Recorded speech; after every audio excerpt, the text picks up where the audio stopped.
नमस्कार मंडळी. भूतांच्या गोष्टी ऐकायच्या आहेत का? मग चला माझ्यासोबत. कुठे? भूतांच्या जगात. माणसाला जेव्हा कष्ट नकोसे वाटतात आणि नशिबावरचा विश्वास तुटतो, तेव्हा तो देवाकडून नाही तर अंधाराकडून उत्तरं शोधू लागतो. आपला आजचा हा अनुभव अशाच एका सत्य घटनेवर आधारित आहे, जो माझ्या आजीने स्वतः डोळ्यांनी पाहिलेला. सुमारे 46 वर्षापूर्वी, म्हणजे 1980 साली रायगड जिल्ह्यातील माणगाव, पोलादपूरच्या जवळपासच्या गावात घडलेला.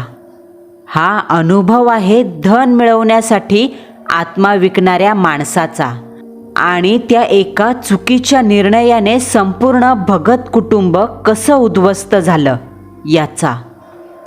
आजी सांगतात, माणसाला कष्ट नको, त्याला कसं झटपट श्रीमंत व्हायचं असतं. जो माणूस सात्विक शक्तीची उपासना करतो त्याला तुझ्या नशिबात जे आहे ते मिळणारच, हे नियम लागू होतात. मग कमी जास्त का असेना, पण जे नशिबात असतं ते मिळतं. कोणाला लवकर तर कोणाला खूप उशिरा. थोडक्यात काय तर देव परीक्षा पाहतो. पण जेव्हा या मानवाची देवाची परीक्षा सहन करण्याची सीमा संपते, तेव्हा त्याला वाटू लागतं का हा देव फक्त आपली परीक्षा पाहत आहे, काही कामाचा नाही. आणि मग तो नैराश्याने ग्रासलेला माणूस आपला रस्ता बदलतो आणि मग जो मार्ग सुरू होतो तो असतो काळोखाचा.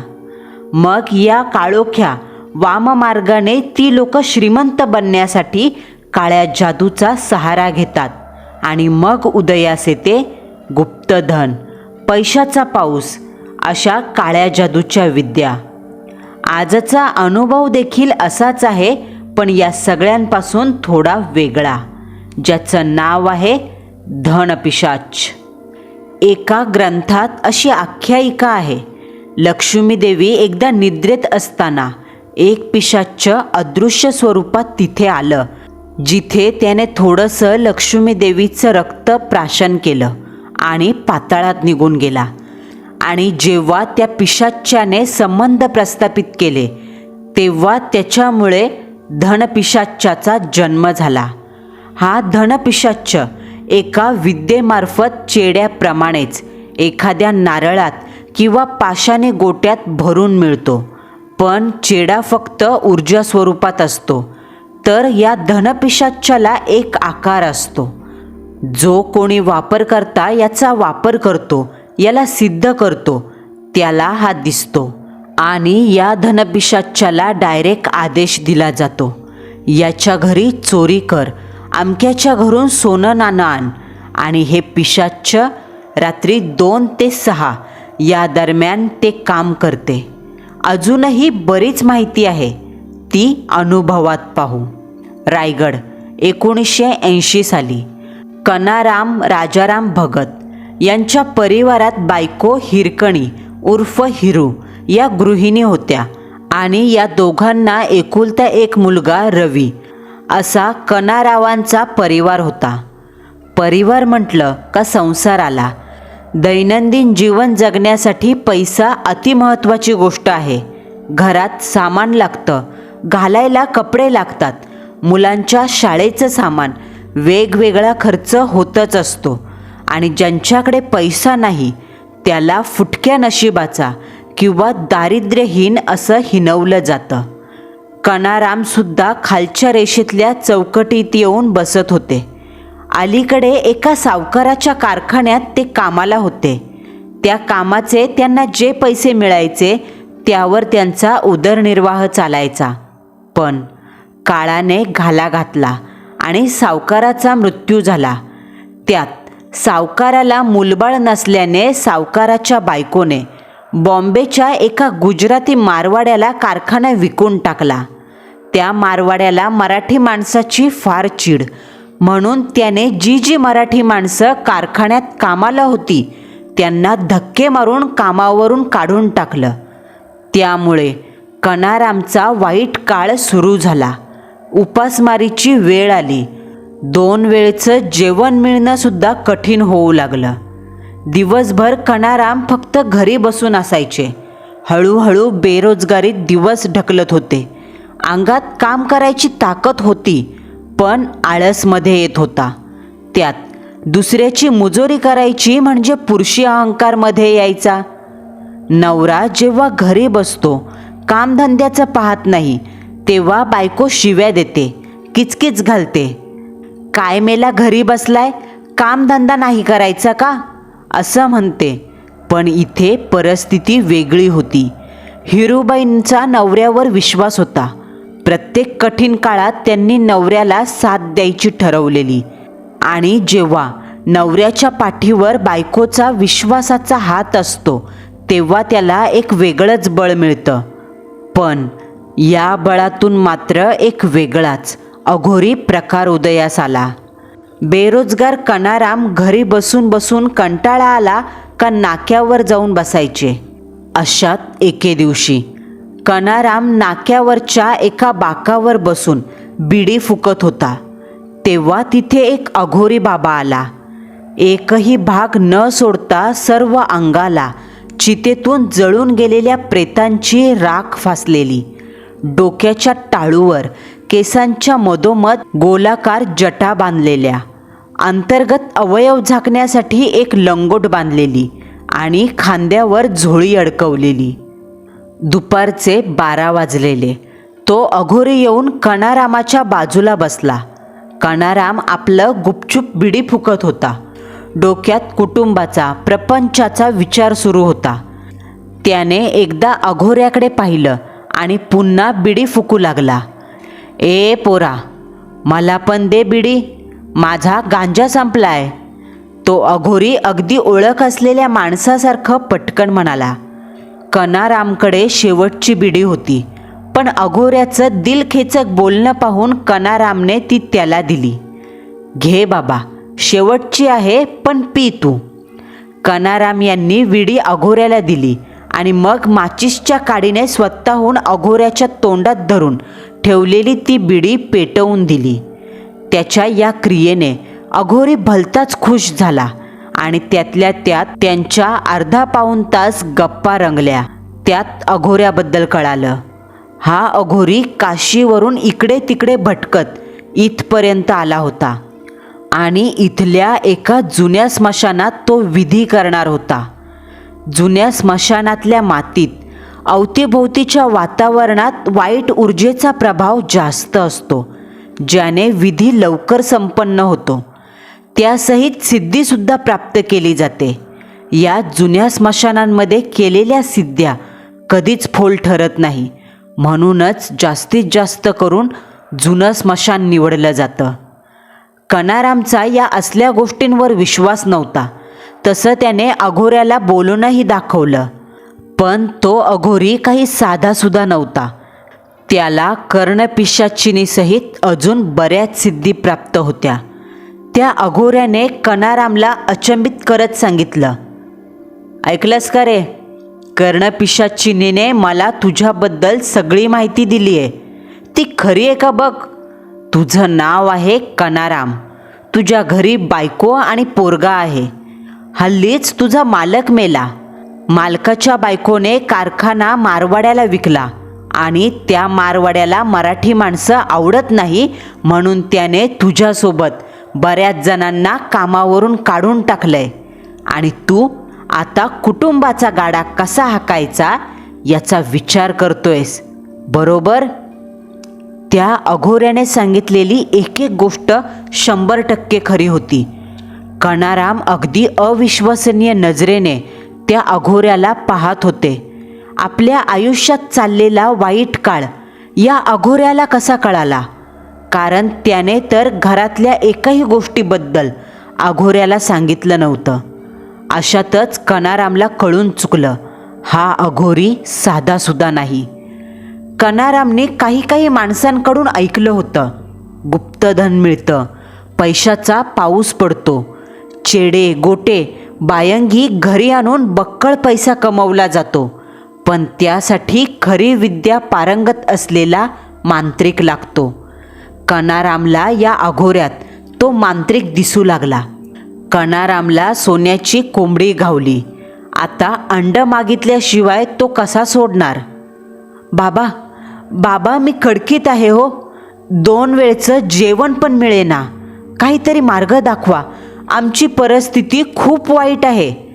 कनारामने हात जोडून विनवणी केली. त्या अघोऱ्याला कनारामचा स्वभाव आवडला. त्यातल्या त्यात कनारामने उरलेली एक विडी मनाचा मोठेपणा दाखवत त्याला ओढायला दिली. हे पाहून अघोरी भलताच खुश झाला. त्यावर तो अघोरी म्हणाला, ठीक आहे, एक मार्ग सांगतो, ऐक. मार्ग तसा सोपा आहे, पण त्या शक्तीला तू पेलू शकतो का? तरच मी तुला ती विद्या सांगू शकतो. अघोरी गंभीर नजरेने कनारामकडे पाहत म्हणाला. त्यावर कनारामने हो असं म्हणत सहमती दर्शवली. तशी अघोऱ्याने विधी सांगायला सुरुवात केली. ठीक आहे, ऐक तर मग. विधीने प्रसन्न केल्या जाणाऱ्या पिशाच्याचं नाव आहे धनपिशाच्च. उद्याच्या रात्री जेव्हा पौर्णिमा सुरू होईल तेव्हा तुला ही विधी करावी लागेल. विधीसाठी तुला मी सामान सांगतो, ते घे. चुनापुडी, लाल माती, 1 पाशाणी गोल गोट्याचा दगड, मग कावळ्याचे 2 पाय, मेलेल्या बकरीचे 2 डोळे आणि घरातल्या तुमच्या सगळ्यांचं रक्त मिश्रित असलेली 1 वाटी, 1 लिंबाची माळ. प्रथम एका बंद खोलीत जमिनीवर काळ्या कोळशाने वर्तुळ काढ.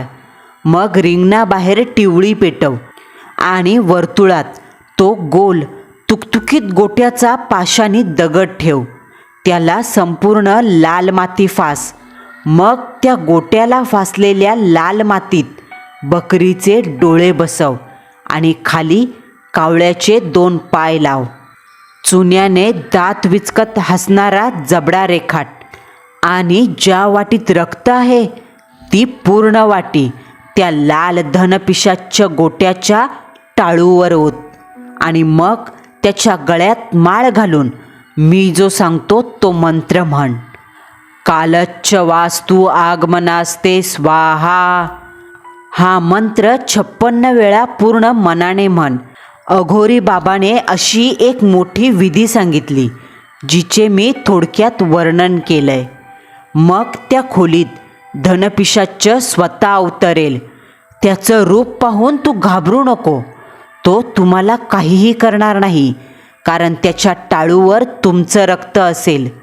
धनपिशाच्च्याला मग तू श्रीमंताच्या घरी चोरी करायला पाठवू शकतो. तुम्ही जे सांगाल ते काम तो करेल.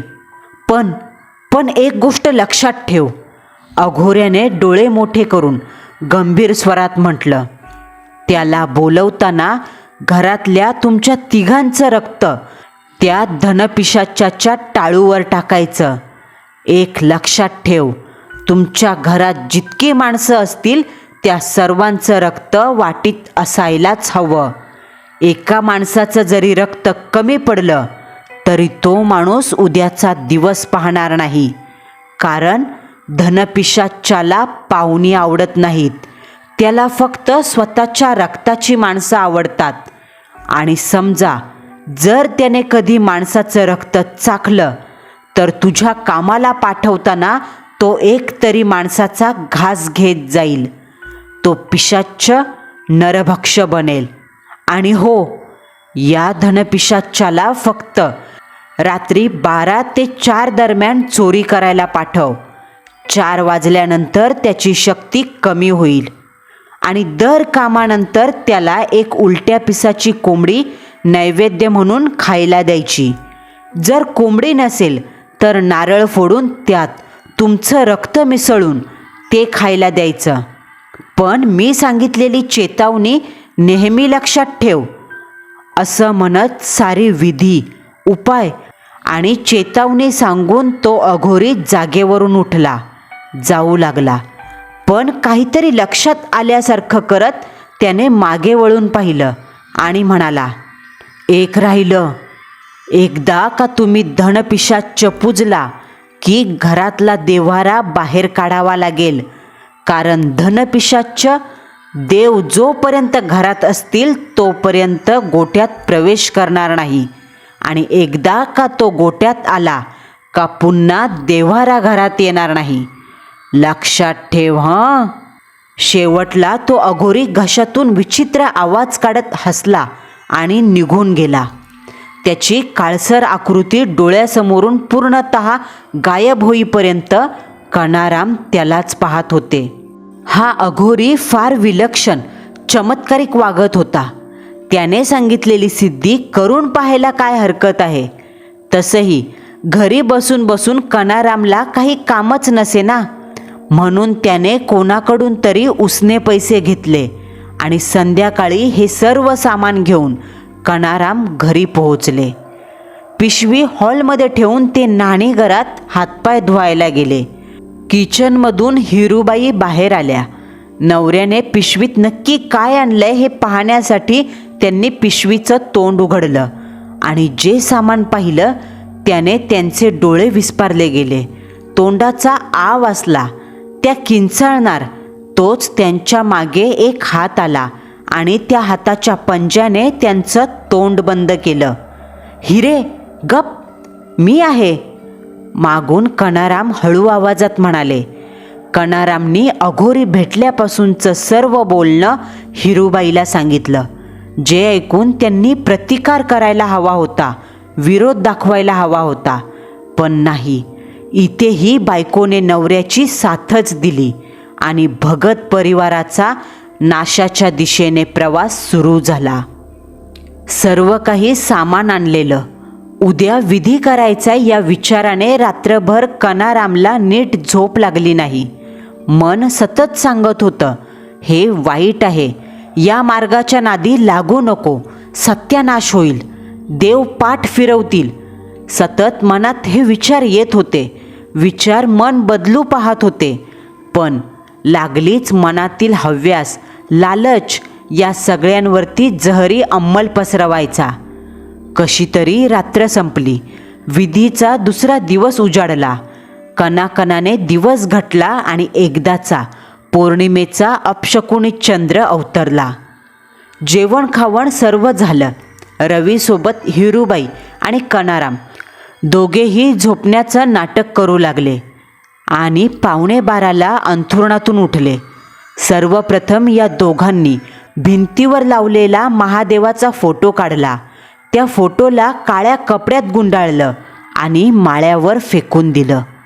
हिरूबाईने स्वयंपाकघरात जाऊन एक वाटी आणि सुई सोबत घेतली. कनारामांनी सुई हातात घेऊन रवीचं एक बोट अलगद हातात घेतलं. मग बोटाच्या तळव्याला अगदी अलगद सुई घुसवली, ज्याने मांसातून रक्ताचे काही थेंब बाहेर आले. कनारामांनी ते थेंब गोल वाटीत टाकले. रवीचं रक्त घेऊन हे दोघे घरातल्या न वापरत्या खोलीत आले. त्यांनी बंद खोली उघडली. दरवाजाचा आवाज झाला. त्या आवाजाने या दोघांनी धडधडत्या छातीने अंथरुणातल्या रवीकडे पाहिलं. त्याची झोप मोडली नाही हे पाहून त्यांच्या जीवात जीव आला. घरात कमालीची भयंकर स्मशान शांतता पसरलेली. जणू ती शांतता या दोघांना अघोरी कांडात मदत करत होती. दोघेही खोलीत आले. एक पेटता कंदील खोलीतल्या भुईवर मधोमध ठेवला. कंदिलाची वात अभद्र नंगानाच करत उजेड फेकू लागली. कनारामाने जमिनीवर काळ्या कोळशाने वर्तुळ काढलं. मग रिंगणाबाहेर टिवळी पेटवली आणि वर्तुळात गोल तुळतुळीत गोट्याचा पाषाणी दगड ठेवला. लाल माती पाण्याने भिजवून त्याला पूर्ण माती फासली. मग त्या गोट्याला फासलेली लाल माती सुकायच्या आत बकरीचे घारे डोळे बसवले आणि खाली कावळ्याचे 2 पाय लावले. चुन्याने दात विचकत हसणारा जबडा रेखाटला आणि ज्या वाटीत या तिघांचं रक्त होतं ती पूर्ण वाटी त्या लाल धनपिशाच्च्या गोट्याच्या टाळूवर ओतली. ओल्या लाल मातीने लाल रक्त लागलीच शोषून घेतलं. मग गळ्यात माळ घातली आणि कनारामने डोळे बंद केले. दोन्ही हात गुणाकारात छातीवर ठेवून हळूच मंत्र म्हणू लागला. 10 बाय 10ची खोली होती ती. कंदिलाचा भेसूर प्रकाश कोंडलेल्या खोलीत पसरत नाचू लागला होता. प्रत्येक मंत्रासरशी आता बदल जाणवू लागला. त्या खोलीत उभं राहता मनाला एक विचित्र भावना जाणवू लागली. चेतनेला सतत एका अनोळखी अस्तित्वाची जाणीव होऊ लागली. त्या बारीकशा खोलीत हिरूबाईला आपल्या व्यतिरिक्त अजून कोणीतरी आहे याची जाणीव झाली. मंत्र पूर्ण मनाने म्हटला गेला तेव्हा खोलीत काहीतरी बदल होऊ लागला. हवा गरम झाली, काळोख अजून गडद झाला आणि रिंगणाच्या बाजूला ठेवलेला कंदील हळूच त्या कंदिलाची वात बिना आवाजाने फडफडली, डावीकडून उजवीकडे हलली आणि भस्कन कोणीतरी फुंकर मारावी अशी विझली. आता फक्त रिंगणातली बारीकशी टिवळी पेटलेली. खोलीतल्या शांततेत फट फट असा दगडाला तडा गेल्याचा आवाज आला आणि त्या लाल गोट्याच्या पलीकडून अंधारातून चालत या सृष्टीच्या बाहेरचं काहीतरी आलं होतं, ज्याचं रूप पाहून हिरूबाईंची बोबडी वळाली. तो एक 3 फूट उंचीचा डब्बू आकार होता. गोट्याला जसं रूप दिलं होतं अगदी हुबेहूब तशीच काळी सैतानी हिडीस नक्कल होती ती. विकृत काळोखाचा अंश होता तो. 3 फूट उंच शरीर, लाल रंगाने माखलेलं, गोलाकार चेहरा, डोक्यावर तुळतुळीत टक्कल, टोकदार पिशाच्ची कान, फेदरलेल्या नाकपुड्यांचं नाक, फुगलेल्या फुग्यासारखं पोट गदागदा रबरागत हलत होतं. हडकुळे हातपाय, खोबण्यात बकरीचे डोळे अडकवलेले जे काळोखात चकाकत होते आणि पांढरा विचकता जबडा दिसत होता. ते काळोखात जागेवर उभं होतं. हे असलं भयंकर दृश्य पाहून हिरूबाईंची आत्मा थरथरू लागली, पण कशा तरी त्या जागेवर धीर धरून उभ्या होत्या. कनारामने डोळे उघडले. समोर जे अवतरलं त्या ध्यानाला पाहून याला देखील भीती वाटली, पण प्रयत्न सफल झाला हे पाहून त्याच्या चेहऱ्यावर आसुरी आनंद झळकला. आणि तोच मनात धनाची लालच जो मोह निर्माण झाला होता त्याने भीतीला दूर पळवलं. मालक, काम काम द्या मालक, ते ध्यान खर्जातल्या आवाजात म्हणालं. त्या पिशाच्चाचा आवाज 4 भिंतीत असा काही गुंजला का ते ऐकून कनाराम, हिरूबाई दोघांचंही अंग भीतीने शहारलं, पण त्यांनी स्वतःवर काबू ठेवला. मालक, काम. त्याच्या तोंडून काम द्या असा आवाज येतच होता. कनारामने जरा विचार केला आणि जरा वेळाने म्हणाला, आमच्या घरापासून 10 मिनिटावर सदाचं घर आहे. त्याने कालच सोन्याची अंगठी आणि एक कडं केलंय. जा घेऊन ये, आणि त्यांच्याकडे पैसे असतील तर ते पण आण. कनाराम म्हणजे या पिशाच्चाचा मायबाप. त्याने हुकूम टाकायचा आणि याने तो ऐकायचा हा नियम होता.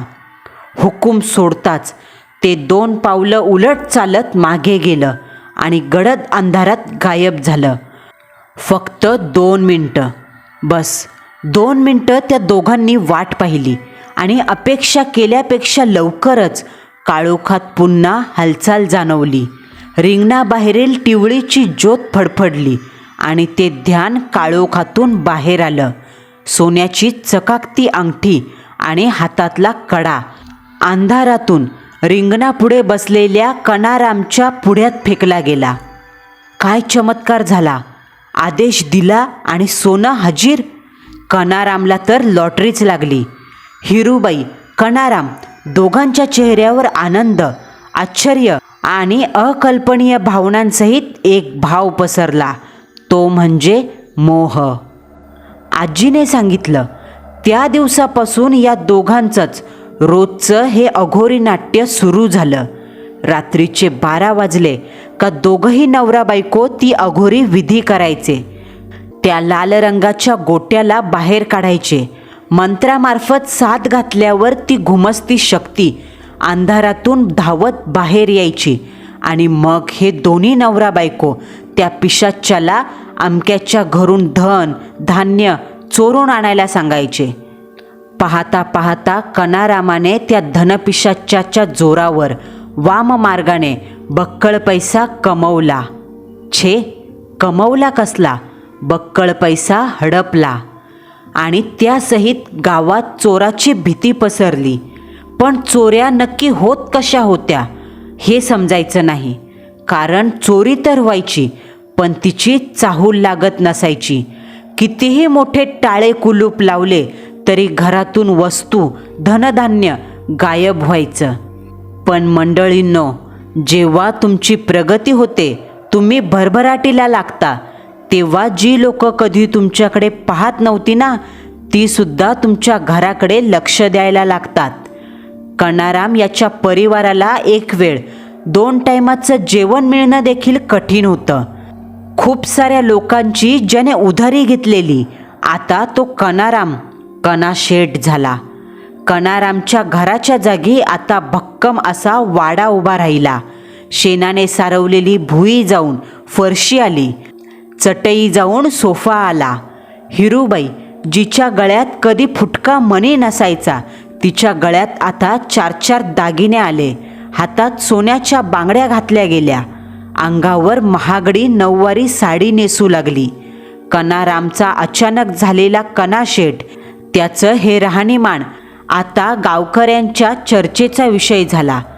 जो तो कनारामला विचारत असे, काय कना भाऊ, अचानक इतकं श्रीमंत कसं काय? काय खजिना लागला का काय हाती? त्या माणसांच्या वाक्यावर कनाराम आणि हिरूबाई जरा तुसडेपणेच उत्तर देत, तुम्हाला काय करायचंय, तुमचं काम करा ना. माणसाचा मोह, सतत काहीतरी मिळवायची इच्छा त्याला नेहमीच घोर संकटात टाकते. आयुष्यभर बसून खातील इतकं धन दौलत कनाने त्या धनपिशाच्या मार्फत लुटली. पण इतक्यावर त्याचं मन भरलं नाही. त्याला अजून धन हवं. त्याच्या डोक्याला जणू पैशाचं खूळ लागलं. आणि तसंही त्यात मेहनत तरी काय लागत होती, फक्त मंत्र म्हणायचा आणि आदेश सोडायचा. आजी सांगत होती, कनारामने दुसऱ्यांचा बक्कळ पैसा हडपला, पण त्याने ज्या चुकीच्या मार्गाने ही संपत्ती मिळवली, ती संपत्ती दुसऱ्याच्या घामाची कष्टाची होती आणि दुसऱ्याचा हिसकावलेला घास म्हणजे त्याचा तळतळाट हाय लागणार हे विधिलिखित असतं. आणि तसंच झालं. साक्षात भगवंताला सुद्धा चुकीचं प्रायश्चित्त चुकलं नाही. मग हा तर माणूस होता. त्याच्याकडून कधी ना कधी चूक होणारच, मग ते कुणाला दिलेलं वचन असेल किंवा नियम. आजी सांगते, एके दिवशी असंच झालं. कनाराम आणि हिरूबाई आज धनपिशाच्याला एका सोनाराच्या घरी चोरी करायला पाठवणार होते. ठरल्याप्रमाणे रात्र झाली. या दोघांनी वाटीत आपलं रक्त काढून घेतलं. आता रवीचं रक्त वाटीत काढायचं राहिलं. पण एक अडचण आली. ते म्हणजे बंगला बांधल्यापासून या दोघांनी रवीला दुसऱ्या खोलीत झोपायला पाठवलं होतं आणि आता रवीने आपल्या खोलीचा दरवाजा आतून लावून घेतलेला. आता दार उघडायचं कसं? समजा दरवाजा उघडला तर रवीला काय सांगायचं? तुझं रक्त देतो का? धनपिशाच्याच्या टाळूवर टाकायचंय? कसं शक्य आहे? एवढी वर्ष रवीच्या पाठीमागे ही वामक्रिया ते दोघं गपचूप करत होते. तो तेव्हा लहान होता. त्याने कोणाला काही सांगितलं तर भांडाफोड होणार. कनाराम आणि हिरूबाई दोघांच्याही समोर आता रवीचं रक्त कसं मिळवायचं ही तीड निर्माण झाली. पण त्याच वेळेस हिरूबाईंनी आपली अक्कल पाजळवली. अहो, काही नाही होणार, चला. तसंही आपलं रक्त टाकलंय की, तो आपलंच ऐकतो. तो गुलाम आहे आपला आणि आपण मालक. चला काही नाही होणार, हिरूबाई म्हणाल्या. सुरुवातीपासून आत्तापर्यंत कनारामांनी जे जे कार्य केलं ते तिच्या सांगण्यानुसारच केलं. पण यावेळेस त्याने स्वतःच्या पायावर कुऱ्हाड मारून घेतली. दोघेही धनपिशाच्याला जिथे पुजले तिथे आले. वाटेत दोघांचंच रक्त होतं. नेहमीप्रमाणे ते गोट्याच्या टाळूवर ओतलं आणि छातीवर गुणाकारात हात ठेवत मंत्र म्हणायला सुरुवात झाली. पण यावेळी शेवटचा मंत्र पूर्ण होत असतानाच कनारामची जीभ दाताखाली चावली गेली आणि तोंडातून रक्त बाहेर आलं. दरवेळेस धनपिशाच्य शांततेत यायचं, पण आज तो जरा रागात होता. त्याच्या डोळ्यात लाल विस्तवासारखे निखारे चकाकत होते. विचकटलेल्या जबड्यातून रागीट गुरगुर बाहेर पडत होती. कावळ्याच्या पायांनी तो खालच्या जमिनीवर पाय घासत फेदरलेल्या नाकपुड्या फुगवत मोठमोठ्याने श्वास घेत होता. जणू त्याच्या इलाक्यात कोणीतरी घुसलं होतं, अनोळखी, ज्याला ते ध्यान ओळखत नव्हतं. खोलीत एक भकास भयंकर तणावात्मक वातावरण पसरलं. थंड गरम हवेचे भपकारे अंगावर येऊ लागले. मनावर भीती पसरली आणि त्याच वेळी एक विचित्र खवखवता असा रागीट आवाज त्या धनपिशाच्याच्या तोंडून बाहेर आला. कनाराम आणि हिरूबाई दोघेही त्या धनपिशाच्याचा अवतार पाहून घाबरले. अघोऱ्याने कनारामला चेतावणी दिली होती, जी त्याने आज मोडली. महामूर्खपणा केला. परिस्थिती इतकी भयावह झाली का आता त्याला स्वतःच्या मूर्खपणाचा राग आला. पण राग व्यक्त करण्याकरता वेळ मिळाला नाही. एक वेळ निसर्गाने निर्माण केलेल्या हिंस्र प्राण्याचा राग आटोक्यात आणता येईल, पण अमानवीय शक्तीला रोखणं शक्य नसतं. ते धनपिशाच्य भस्कन काळोखात गायब झालं आणि ते ध्यान जाताच खोलीतलं तणावात्मक वातावरण निवळलं गेलं. हवेचे भपकारे थांबले. कनाराम आणि हिरूबाई दोघांना वाटलं तो गेला. चेहऱ्यावर सुटल्याचं हसू पसरलं, पण ते हसू जास्त वेळ टिकलं नाही. बंगल्यातल्या शांततेला तोडत दुसऱ्या मजल्यावरून रवीच्या खोलीतून त्यांना एक आर्त, हृदय पिळवटून टाकणारी किंकाळी ऐकू आली. ए आये आ! रवी अक्षरशः बेंबीच्या देठातून घशाची घंटा खणखणवत मदतीच्या हाका देत होता. कनाराम आणि हिरूबाई काळजी, भीतीचे भाव घेऊन दुसऱ्या मजल्यावर पोहोचले, पण वेळ निघून गेली. रवीच्या खोलीचा दरवाजा सताड उघडा. पलंगावर रवीचं नागडं हडकुळं प्रेत पडलेलं. कमरेपासून गळ्यापर्यंतची सारी कातडी कोंबडीसारखी हलाल करून फाडलेली. फुफ्फुस, हृदय, अन्ननलिका, जठर सारं काही रक्ताच्या थारोळ्यात माखलेलं. चेहऱ्यावरचे डोळे बाहुलीसारखे उपसून काढलेले. तोंडाची बत्तीशी वाकडी फिरवलेली. एका गालाच्या मांसाचा लचका तोडलेला, ज्याने आतली बत्तीशी दिसत होती. सामान्य मानवाचं हे कृत्य नव्हतं. या मारण्याच्या पद्धतीने कळत होतं, मारणारा नक्कीच सैतान होता, ज्याच्या मनात दयामाया नव्हती. आजी सांगत होती, मुलाच्या मृत्यूचं हे असलं भयंकर, थरकाप उडवणारं दृश्य पाहून हिरूबाईंना हृदयाचा तीव्र झटका आला. जागीच एका सेकंदात तोंडातून उचकी काढत त्यांनी जीव सोडला. दुसऱ्या दिवशी अख्खा गाव कनारामच्या घरात मैताला जमला. कसं झालं, काय झालं असं विचारल्यावर कनाने खोटी माहिती सांगितली. चोर आले, दरोडा घातला, मुलाला मारलं आणि पळून गेले. मुलगा मेला म्हणून हिरीला झटका आला, अशी गावकऱ्यांमध्ये खोटी अफवा पसरवली. पण सत्य कधीच लपून राहत नाही, हेच खरं. मुलगा आणि बायको यांच्या मृत्यूनंतर कनारामने धनपिशाच्याला वापरायचं बंद केलं. घरात आता तो एकटा असायचा. बंगल्यात गावातील 2-3 नोकर होते, जे सांगायचे, मालक ठार येडा झालाय. मेलेल्या बायको आणि पोराचं नाव घेऊन एकटाच बोलत असतो. कधी कधी स्वतःशीच हसतो. त्यासहित बंगल्यात चित्रविचित्र भास व्हायला सुरुवात झाली. असं वाटायचं कोणीतरी वाकून पाहतंय, आवाज देतंय. एकटं असलं का पाठीमागून पळत जायचं. ज्यामुळे हळूहळू नोकरांनी देखील वाड्यातलं काम सोडलं. ज्या ज्या लोकांच्या कष्टाचा पैसा कनारामने चोरला होता त्या माणसांच्या दुःखाचा तळतळाट कनारामला बसला. आणि नंतर तो पार वेडा झाला. गावभर अंगावर कपडे नसलेल्या अवस्थेत फिरू लागला. त्याला पाहून बारकी पोरं दगड मारायची आणि या वेड्याच्या झटक्यातच तो गावोगावी भटकत हा सर्व सत्य अनुभव तोंडाने सांगायचा. त्याच्या बोलण्यात किती तथ्य हे त्यालाच ठाऊक. पण आजी सांगते, तिच्या वयाच्या 15व्या वर्षी हा सर्व प्रकार तिने डोळ्याने पाहिला होता.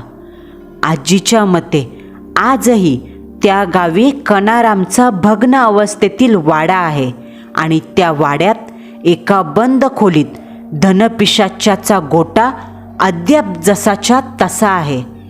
पण कोणीही त्या वाड्यात जात नाही.